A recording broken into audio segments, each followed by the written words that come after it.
আফ্রিকার হিম্বা উপজাতির প্রচলিত একটি ব্যতিক্রম ধর্মের রীতি হলো তাদের স্ত্রী ভাগাভাগি করা বা স্ত্রী অতিথির কাছে পাঠানো।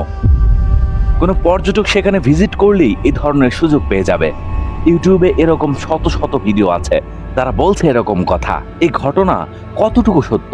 প্রশ্ন হলো তারা কেন এটা করে, কেন তাদের মেয়েরা যোনিতে ধোঁয়া দেয়? এরকম কালচার কি আসলে কোথাও থাকার কথা বা থাকা উচিত বলে আপনার মনে হয়?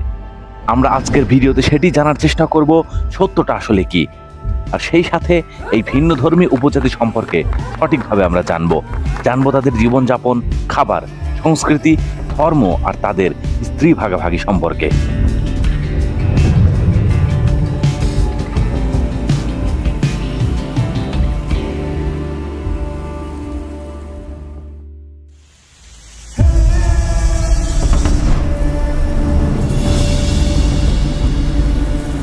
হিম্বা সমাজে প্রচলিত একটি ব্যতিক্রম ধর্মের রীতি হলো ওকু জেপিসা ওমোকাজেন্ডু, যার আক্ষরিক অর্থ স্ত্রী ভাগাভাগি করা বা স্ত্রী অতিথির কাছে পাঠানো। পৃথিবীর আর সব জাতির মতো তাদেরও বিয়ে হয়, তারাও পরিবার গঠন করে এবং সন্তান জন্ম দেয়। যৌনতা মানুষের একটি স্বাভাবিক প্রক্রিয়া, তবে এই প্রক্রিয়া তখনই বৈধ হয় যখন নারী এবং পুরুষ বিবাহ বন্ধনে আবদ্ধ হয়। সারা বিশ্বব্যাপী এটাই মানা হয়।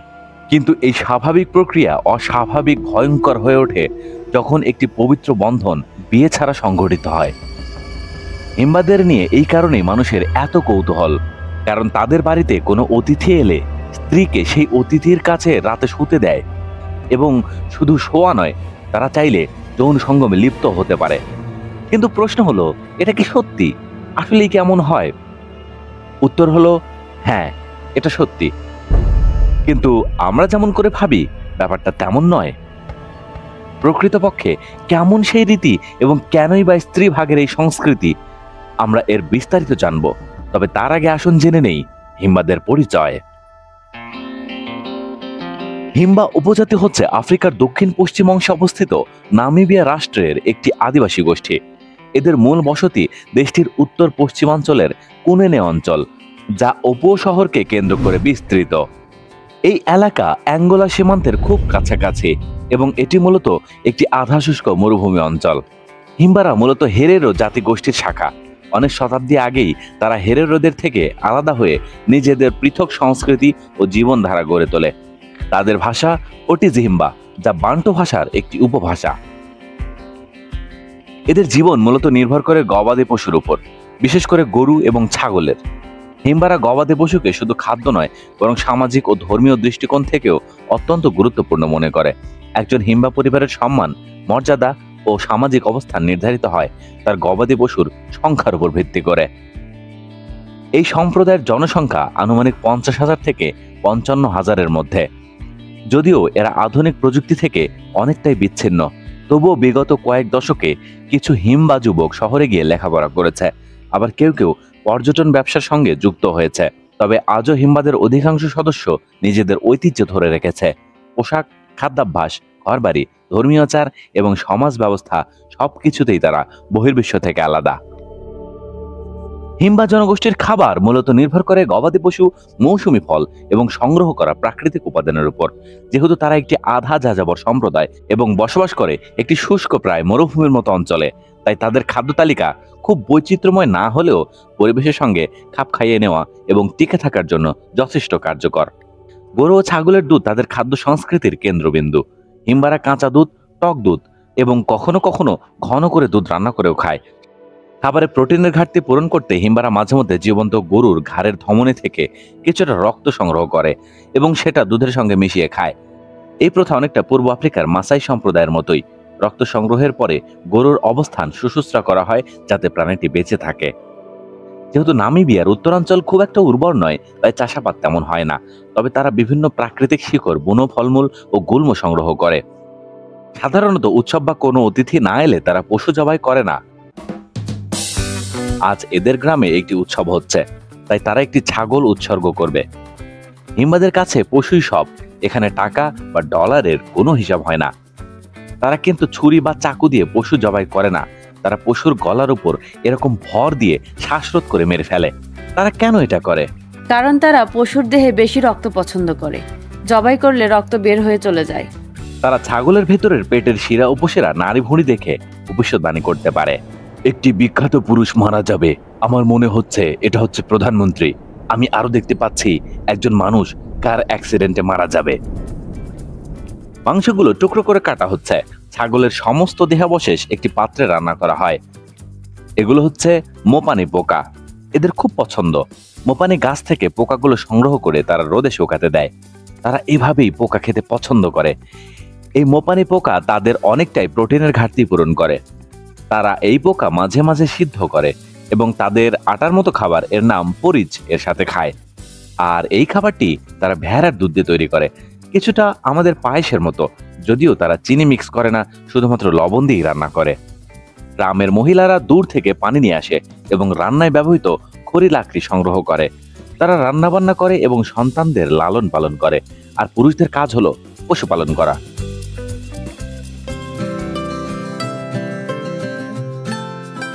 রান্না শেষ হয়ে গিয়েছে। রান্না শেষ হওয়ার পরে তারা সকলে একসাথে বসে গোল হয়ে খায়, যেন সবার মাঝেই ভালোভাবে শেয়ার করা যায়। খাবার দেখতে কিন্তু যথেষ্ট লোভনীয় লাগছে।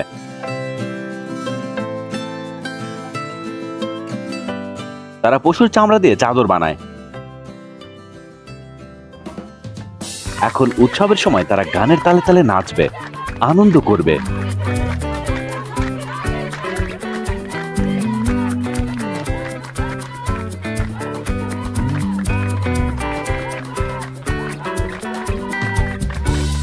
যেন পৃথিবী নামক এই ছোট্ট গ্রহের তারাই সবচেয়ে সুখী মানুষ।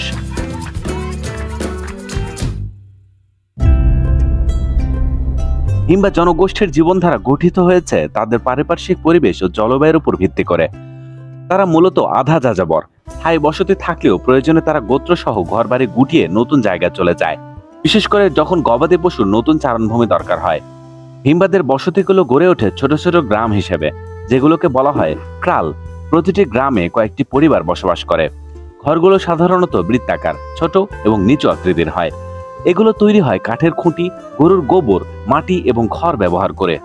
প্রতিটি গ্রামে একটি কেন্দ্রীয় স্থানে রাখা হয় অকুরুয় নামের পবিত্র আগুন। এই আগুন শুধু ধর্মীয় আচারেই ব্যবহার হয় না, বরং তা গোত্রের আত্মপরিচয়, পূর্বপুরুষের স্মৃতি এবং সামাজিক সংহতির প্রতীক। ঘরবাড়িগুলো এই আগুনকে ঘিরেই তৈরি হয়, যাতে প্রতিটি পরিবার আগুনের কাছাকাছি থাকতে পারে। হিম্বারা মুকুরু নামের এক সর্বোচ্চ সৃষ্টিকর্তায় বিশ্বাস করে। মুকুরুকে তারা সরাসরি ডাকতে পারে না। তার সঙ্গে যোগাযোগের মাধ্যম হলো পূর্বপুরুষদের আত্মা। এই আত্মাদের সন্তুষ্ট রাখার জন্য তারা নিয়মিত আগুনে ধূপ দেয়, পশু উৎসর্গ করে এবং প্রার্থনা করে। সমাজে একজন ব্যক্তির মর্যাদা নির্ধারিত হয় তার গবাদি পশুর সংখ্যা, পরিবারের ঐতিহ্য এবং ধর্মীয় আচরণ মেনে চলার উপর ভিত্তি করে। এছাড়া অতিথি পরায়ণতা, সম্মতি এবং পারস্পরিক শ্রদ্ধা তাদের সামাজিক বন্ধনের মূল ভিত্তি। হিম্বা নারীদের সৌন্দর্য চর্চা তাদের পরিচয়ের একটি গুরুত্বপূর্ণ অংশ। তাদের পোশাক, গায়ের রং, এমনকি চুলের বিন্যাস সবকিছুতেই ছড়িয়ে আছে সমাজ কাঠামো ও ব্যক্তিগত অবস্থানের চিহ্ন। হিম্বা নারীদের চুলের ধরন দেখলেই বোঝা যায় তাদের বয়স ও বৈবাহিক অবস্থা। যুবতী মেয়েরা সাধারণত চুলকে দুই ভাগ করে বেঁধে রাখে, একে বলে ওজন জাটো। যখন একজন মেয়ে বিবাহিত হয় বা সন্তান জন্ম দেয়, তখন তার চুলে ওকরে মাটি, গরুর চর্বি এবং ছাই মিশিয়ে মোটা মোটা বিনুনি বানানো হয়। এই বিনুনিগুলো কখনো কখনো চামড়া বা পশমে মোড়ানো থাকে এবং তার উপর থাকে লালচে মাটির প্রলেপ। ওকরে হলো এক ধরনের প্রাকৃতিক লালচে রঙের মাটি, যেটি লোহা জাতীয় খনিজ থেকে পাওয়া যায়। হিম্বা নারীরা এই মাটিকে গরুর চর্বি ও বিভিন্ন ভেষজ উপাদানের সঙ্গে মিশিয়ে তৈরি করে একটি পেস্ট, যেটাকে বলা হয় ওটিজে। এই ওটিজে তারা প্রতিদিন শরীরে, মুখে ও চুলে মাখে। এটি ব্যবহারের মূলত চারটি উদ্দেশ্য রয়েছে। প্রথমত, এটি সূর্যের অতি বেগুনি রশ্মি থেকে ত্বককে রক্ষা করে। দ্বিতীয়ত, পোকামাকড় ও ধুলাবালি থেকে সুরক্ষা দেয়। তৃতীয়ত, এটি সামাজিকভাবে নারীদের সৌন্দর্য ও পরিচয়ের প্রতীক হিসেবে দেখা হয়। এবং চতুর্থত, এটি স্বাস্থ্যগত দিক থেকেও উপকারী, কারণ ওকরে মাটির মধ্যে প্রাকৃতিক অ্যান্টিসেপটিক বৈশিষ্ট্য থাকে।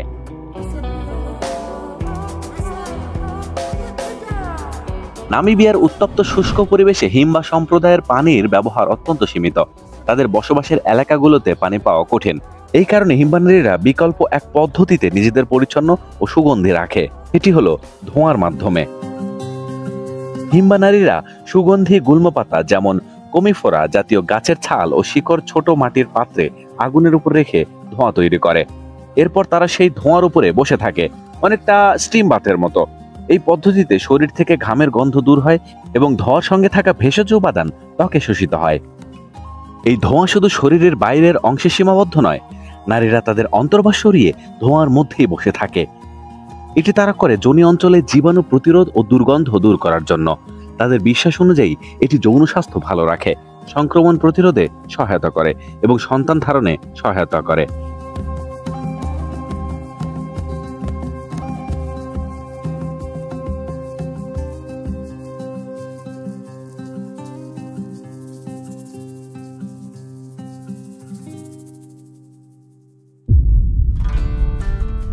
আসলে কোনো দেশ বা জাতির কালচার গড়ে ওঠে অনেকগুলো কারণে, যেমন ভৌগোলিক অবস্থান, অর্থনৈতিক অবস্থা, শিক্ষা ইত্যাদি। আজকে ডিজিটাল যুগে হিম্বা উপজাতিদের নিয়ে একটি তথ্য অনেকাংশেই বিকৃতভাবে ছড়িয়ে পড়েছে।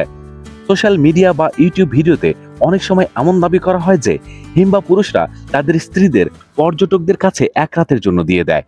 এই বক্তব্যটি শুধু ভ্রান্তই নয়, বরং এটি হিম্বাদের সাংস্কৃতিক বাস্তবতাকে অপমান করা। তাহলে এই ধারণাটি এলো কোথা থেকে? এই গুজবের উৎস মূলত হিম্বা সমাজের একটি প্রাচীন রীতি, যেটাকে বলা হয় ওকু জেপিসা ওমোকাজেন্ডু, অর্থাৎ স্ত্রীকে অতিথির সঙ্গে রাত কাটানোর অনুমতি দেওয়া।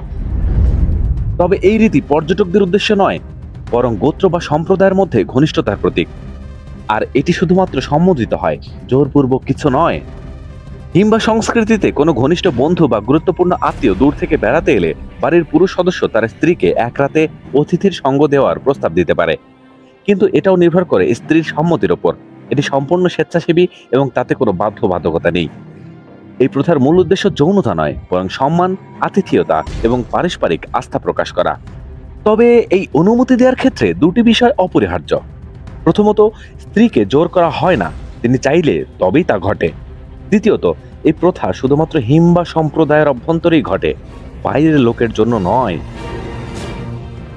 এই রীতির পেছনে যৌনতার চেয়ে অনেক বড় বিষয় রয়েছে, বিশ্বাস এবং বন্ধন। স্ত্রীকে অতিথির সঙ্গে রাত কাটাতে দেওয়া মানে হলো, আমি তোমাকে এতটাই বিশ্বাস করি, তুমি আমার ঘরের অংশ হতে পারো। এটি এক ধরনের সামাজিক চুক্তি, যা হিম্বাদের মধ্যে পারস্পরিক শ্রদ্ধা ও আস্থাকে দৃঢ় করে। এটি কোনোভাবেই স্ত্রী পরিবর্তনের চর্চা নয়।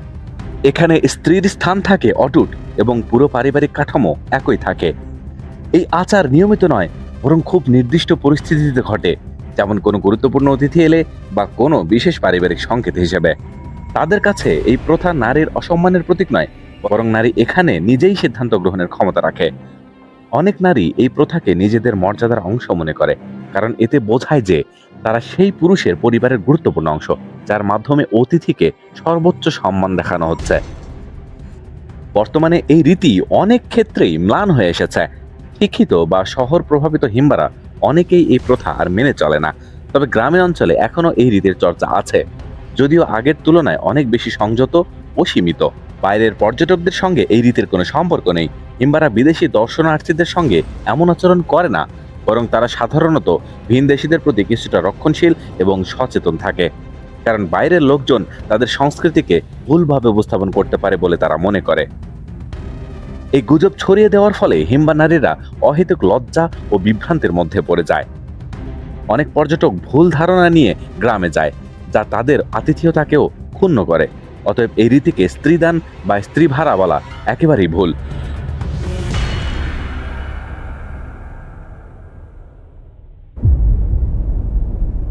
হিম্বা সংস্কৃতি জটিল, গভীর এবং পারস্পরিক সম্মানের ভিত্তিতে গড়ে উঠেছে।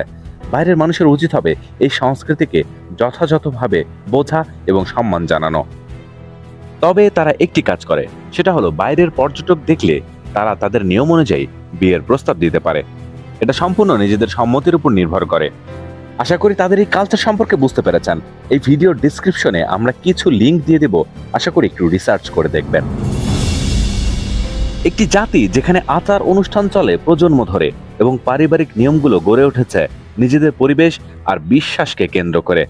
আমরা অনেক সময় বাইরে থেকে দেখে একটি সংস্কৃতিকে বিচার করে ফেলি, কিন্তু ভিতরের বাস্তবতা সবসময় চোখে দেখা যায় না। আপনি যদি তাদের এই স্ত্রী ভাগাভাগির সংস্কৃতি সম্পর্কে আরো বিস্তারিত জেনে থাকেন, তাহলে কমেন্টে আমাদের জানাতে পারেন।